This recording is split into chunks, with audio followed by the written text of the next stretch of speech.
Vous ne le savez peut-être pas, mais en plus d'animer Imo Inside, j'ai créé mon agence de gestion locative qui s'appelle BIM Property. Vous qui m'écoutez, vous venez peut-être de signer pour acheter un appartement que vous voulez louer. C'est le moment de vous simplifier la vie et de confier la gestion de votre appartement ou de vos bureaux à une super agence. Rendez-vous sur bimproperty.fr. Notre équipe vous garantira une location sur mesure et maîtrisée sur les aspects administratifs, comptables et techniques. BIM Property, c'est un interlocuteur dédié, une astreinte 7 jours sur 7, l'assurance de trouver un bon locataire et de suivre pas à pas la vie quotidienne de votre bien. Fini les mauvaises surprises, les pertes de temps et les loyers impayés. Pour info, nous sommes implantés en Île-de-France et en région marseillaise. Je vous mets le lien vers le site de BIM Property en commentaire.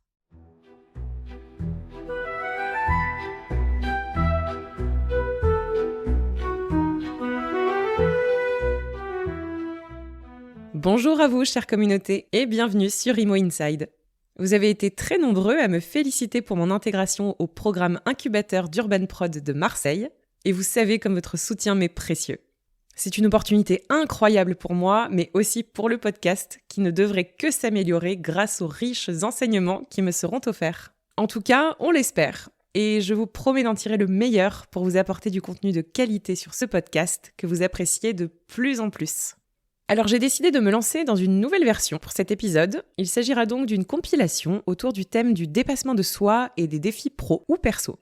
Pour les auditeurs et les auditrices qui auraient manqué certaines discussions par manque de temps, c'est l'occasion parfaite de prendre 30 minutes et de profiter des témoignages d'acteurs engagés. Qu'il s'agisse d'Alexandre Bompard, Youssef Saker, Veneta Vladimirova ou encore Nicolas Kadiri, écoutez bien leurs conseils et leurs aveux car ils pourraient bien vous inspirer. Alors, bonne écoute! Quel est le problème? La porte au plafond, là. C'est ça? Non, mais j'anticipe. Si vous voulez faire un deuxième étage, paf, vous pouvez parce qu'il y a déjà une porte pour y accéder. Qu'est-ce qui se passe? Un problème de chauffage? Oui, le brûleur est foutu. Ah, monsieur Van Coxis, je suis pas architecte, moi, je suis carreleur. Dites carreler, je carrelle. Carreler, j'arrive pas. C'est une petite bicoque sans prétention, d'accord, mais elle est très bien conçue, on a passé une soirée formidable. Alors? Bonjour! C'est le proprio! Pas de pierre, pas de construction. Pas de construction, pas de palais. Pas de palais. Pas de palais.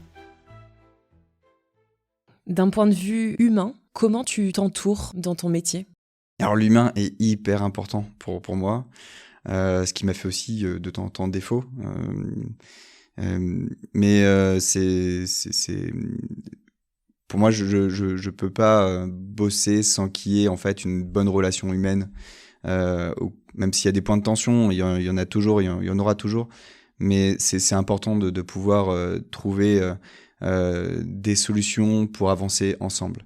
Alors le master spécialisé BIM en fait partie de cette mise en relation, le fait d'avoir un réseau. D'ailleurs, c'est une personne clé qui m'a aidé dans ma carrière. Typiquement, c'était entre le passage de ma première entreprise où j'ai fait la maîtrise d'œuvre et avant d'arriver chez Aegis, où j'avais besoin de conseils. J'avais besoin de conseils et je me suis tourné vers quelqu'un de la famille qui avait fait plein de boîtes différentes, qui m'a donné 2 conseils. Le premier, c'est de se dire qu'il fallait autant travailler sur la technique que sur le réseau. Et le réseau est essentiel pour pouvoir avancer, échanger, se développer. Et je l'ai bien gardé en tête et ça m'a beaucoup aidé ces dernières années. Le deuxième, c'est d'avoir une idée de l'après. Quels sont les sujets qui étaient importants pour les entreprises, qui est important aujourd'hui et qui sera important demain. Et c'est là où on avait échangé. Enfin, je me rappelle d'une soirée un peu longue avec lui. Sur un peu le développement sur ce qu'on pouvait faire, et c'est d'ailleurs avec lui qu'on a identifié la formation du MSBIM, et c'était le fait de dire que le digital allait prendre une place importante, que la maîtrise d'œuvre, en tout cas Aegis se mettait vraiment en ordre de marche, et il m'a aidé à un moment clé dans mon parcours, et je remercie parce que je serais pas aujourd'hui à cette position sans son aide. On peut savoir de qui il s'agit? Oui, il s'appelle Gilles Gourlet, c'est un cousin éloigné. Qu'est-ce que tu dirais à Alexandre 5 ans auparavant, si tu le rencontrais et que tu avais l'occasion de le rassurer sur son avenir professionnel, personnel? Alors limite, je pourrais peut-être aller un peu plus loin dans le temps, si ça te va. Plutôt il y a 10-15 ans, où de base, je suis plutôt quelqu'un de réservé et j'ai eu beaucoup de mal à m'intégrer. Il fallait beaucoup de temps. Cet Alexandre, je vous dirais, fais confiance, lance-toi, et c'est pas grave si tu chutes, tu pourras te relever, et finalement assez rapidement, assez facilement. Et je suis content de m'être lancé à certains moments délicats, hein, typiquement ce genre de podcast. Je pense qu'il y a 10 ans, j'aurais pas pu le faire du tout. J'aurais pas été à l'aise, je serais crispé. Et c'est vrai que le fait de se lancer, de se dire bon allez, tentons et puis on verra ce qui se passe, sortir de sa zone de confort. Je lui dirais voilà, sors de ta zone de confort, va voir le monde, va rencontrer des personnes, inspire-toi de personnes clés qui peuvent ou pas changer ta perception, mais en tout cas d'avoir une vision la plus large possible, sans avoir d'a priori. J'ai envie de te poser une question un peu plus personnelle. Est-ce que tu pourrais nous citer les principaux obstacles ou les principaux défis par lesquels tu es passé ou que tu passes peut-être encore? Merci Cécile. Bon, vu que ça restera entre nous, je veux bien y répondre. Personne ne nous écoute. En tout cas, ils sont bien discrets. Heureusement que c'est pas du live. Les principaux obstacles, je pense qu'il m'a fallu du temps pour être pleinement moi-même. Je m'explique, hein, je disais que je suis le 10e des 13 enfants de parents algériens qui ont en leur temps, entre guillemets, combattu la colonisation française, donc des résistants du Front de Libération Nationale, qui se sont eux-mêmes exilés plus d'une fois, donc en même temps nés en France, à Tourcoing, quelques centaines de mètres de la frontière belge, de culture par définition algérienne, arabo-musulmane, pleinement français, de sensibilité européenne, laïque et porteur d'une spiritualité. J'ai tendance à dire que je suis porteur d'un prénom qui m'a précédé bien avant ma naissance et qui me porte autant que je le porte. Et quand on est héritier d'une forme d'identité à la fois plurielle, hein, et qui peut paraître irréconciliable, il y a 3 façons de s'en sortir. Et pour l'avoir observé à titre personnel, soit ce que j'appellerais une schizophrénie à la carte, être ceci ou cela, une partie ou l'autre de son identité en fonction des circonstances, soit entrer dans une forme d'hémiplégie, ignorer une partie de ce que l'on est, ou la 3e, et c'est celle qui m'a été offerte, et j'estime être privilégiée, et je ne pense pas n'avoir que du mérite. Il y a aussi une part de hasard, un écosystème qui était favorable. La réponse qui consiste à se dire, mais à quel moment est-ce qu'il y a eu une injonction au choix? Je vois pas pourquoi je serais obligé de choisir. Donc pourquoi choisir? Choisir, c'est exclure. Donc je veux tout prendre. Et donc la réponse par le haut, c'est de s'élever et prendre suffisamment d'auteur pour se dire que finalement, un Français de plus, ce n'est pas un Algérien de moins. La spiritualité n'est pas incompatible avec l'esprit républicain. C'est même elle qui permet de conférer à la fraternité, l'un des piliers de notre devise, toute son essence, toute sa chair, toute sa valeur, toute sa force. Et finalement, suis-je français? Oui, pleinement, mais entre autres. Suis-je algérien? Oui, pleinement, mais entre autres.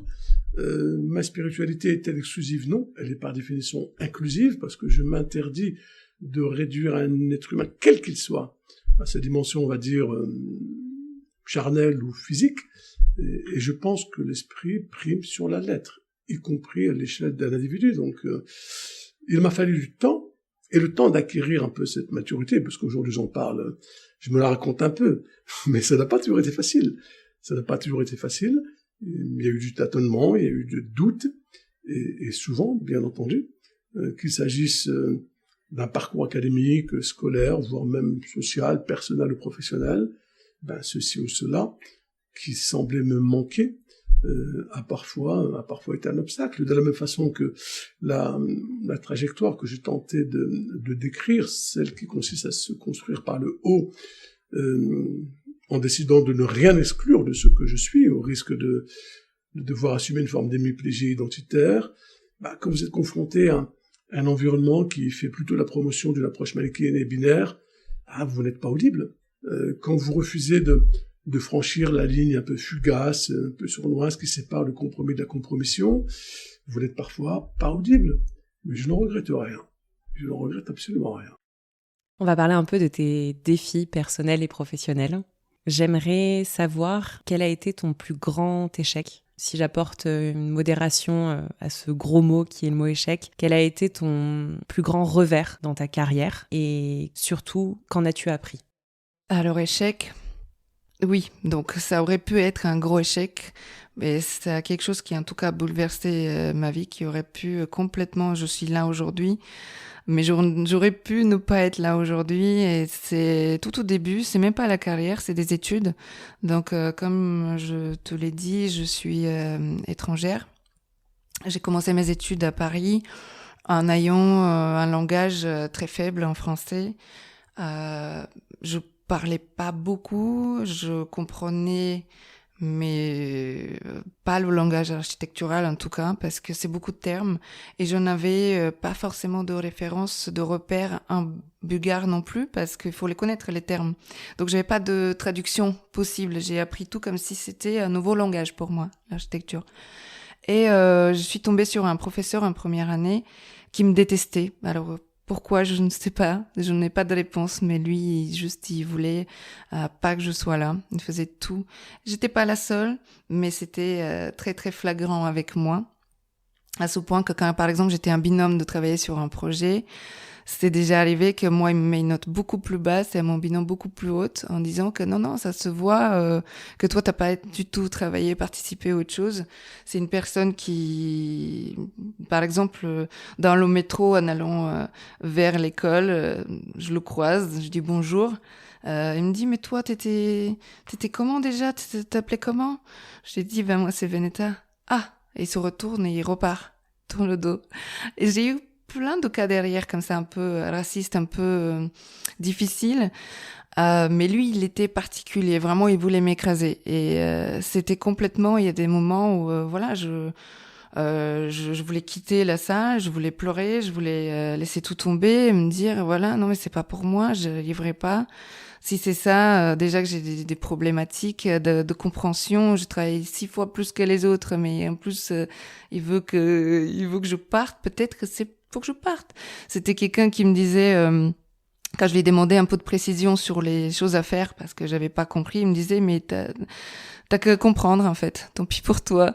Et il voulait pas me dire. C'est quand même dur quand t'as 20 ans à confronter quelqu'un qui, déjà, t'es pas dans ton milieu naturel. C'était très dur. Donc, ça aurait pu être un gros échec, mais au final, je suis devenue beaucoup plus forte grâce à lui. Je le remercie aujourd'hui, même si j'ai mis beaucoup de temps à le pardonner. Quand tu es passé du coup d'Engie à cette idée de création d'entreprise, j'imagine que tu es passé par, comme tu l'as signalé d'ailleurs, plusieurs remises en question. Est-ce que tu pourrais nous en partager? Ouais, complètement. C'est un défi perpétuel en réalité. Comme je disais, je suis quelqu'un qui se remet beaucoup en question et qui cherche à s'améliorer en permanence. Et pour la petite histoire, l'année de la création de Reckless 2020, c'est l'année où les prix ont explosé sur les marchés. Et donc, je me suis retrouvé d'une situation où j'étais commercial chez Engie, à réaliser en termes de marge commerciale plus d'1 million d'euros en quelques mois, parce que je faisais de la masse, parce que j'allais chercher des nouveaux clients et compagnie, à une situation où, en tant que Reckless en indépendant, la première année, on a fait 18 000 euros de chiffre d'affaires. Donc, autant dire que ça suffit pas à faire tourner une boîte. Et à ce moment-là, ça a été une grosse remise en question. Est-ce qu'on continue? Qu'est-ce qui fait que on en est dans cette situation? On en est là? Qu'est-ce qu'on pourrait faire pour changer les choses?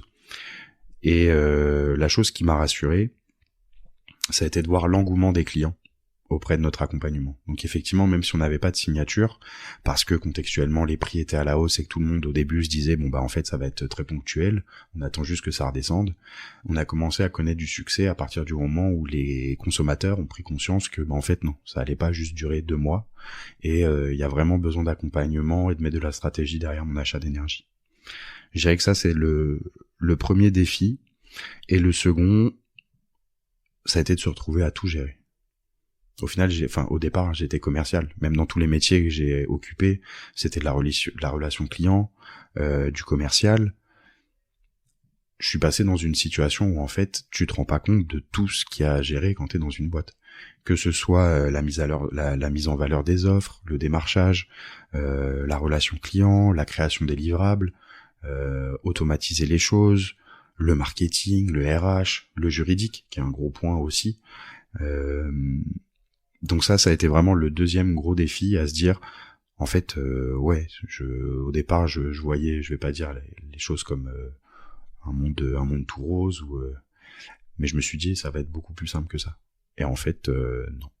Donc, il a fallu serrer les dents, il a fallu pas se rassurer, parce que c'est compliqué de se rassurer soi-même, mais de se raccrocher à du positif et à dire ouais mais en fait ça mord, ils nous remercient, ils sont contents de notre accompagnement, ils voient qu'on fait les choses bien et ça finira par arriver. Et pour moi il n'y a pas de hasard dans la vie, et en fait à partir du moment où je n'avais plus le choix de me payer, c'est-à-dire que j'ai bénéficié du chômage, j'en ai profité pour monter ma structure et à me dire bon bah en fait dès que je touche plus le chômage, il faut que j'arrive à me payer. Parce que à nouveau la réalité financière, c'est la seule chose qui fait qu'aujourd'hui j'ai besoin de vivre, j'ai besoin de manger comme tout le monde, et si jamais il y a pas, malheureusement l'argent je le créais pas, donc ça m'aurait fait arrêter. Et en fait à partir du moment où il y a eu cette nécessité, c'est le moment où ça a commencé à décoller. Et on est passé, je dirais aujourd'hui 3-4 fois à côté de la fermeture, parce que le contexte, parce que la crainte aussi de voir les dépenses arriver, de se dire en fait il y a pas d'argent sur le compte, on fait comment, et aujourd'hui j'en suis bien content, bien fier, et j'espère que ça va continuer comme ça, mais on voit que voilà, il y a eu l'évolution. Je suis quelqu'un qui, je vais pas dire que je célèbre pas, mais je veux pas me contenter trop vite et me dire j'ai réussi, alors qu'en fait pour le moment c'est pas trop le cas, mais c'est vrai que quand on regarde un peu derrière, on dit ouais en fait il y a eu du chemin, et j'ai bien fait de pas lâcher. Ainsi s'achève cet épisode issu des meilleurs témoignages de mes invités. J'espère, comme à chaque fois, que vous avez apprécié le contenu de ce podcast, et comme d'habitude, je vais vous demander s'il vous plaît de liker, commenter et partager l'existence d'Imo Inside, le podcast qui révèle les acteurs et les actrices de l'immobilier. Plus vous serez nombreux à nous soutenir, plus Imo Inside vous offrira du contenu de qualité. Si vous souhaitez retrouver tous les épisodes en entier, il vous suffit juste de vous rendre directement sur le podcast depuis votre plateforme d'écoute favorite.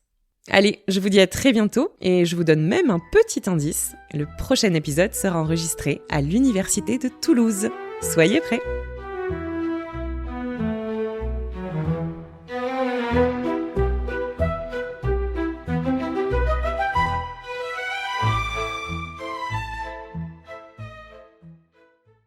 Vous ne savez peut-être pas, mais en plus d'animer Imo Inside, j'ai créé mon agence de gestion locative qui s'appelle BIM Property.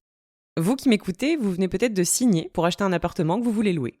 C'est le moment de vous simplifier la vie et de confier la gestion de votre appartement ou de vos bureaux à une super agence. Rendez-vous sur bimproperty.fr. Notre équipe vous garantira une location sur mesure et maîtrisée sur les aspects administratifs, comptables et techniques. BIM Property, c'est un interlocuteur dédié, une astreinte 7 jours sur 7, l'assurance de trouver un bon locataire et de suivre pas à pas la vie quotidienne de votre bien. Fini les mauvaises surprises, les pertes de temps et les loyers impayés. Pour info, nous sommes implantés en Ile-de-France et en région marseillaise. Je vous mets le lien vers le site de BIM Property en commentaire.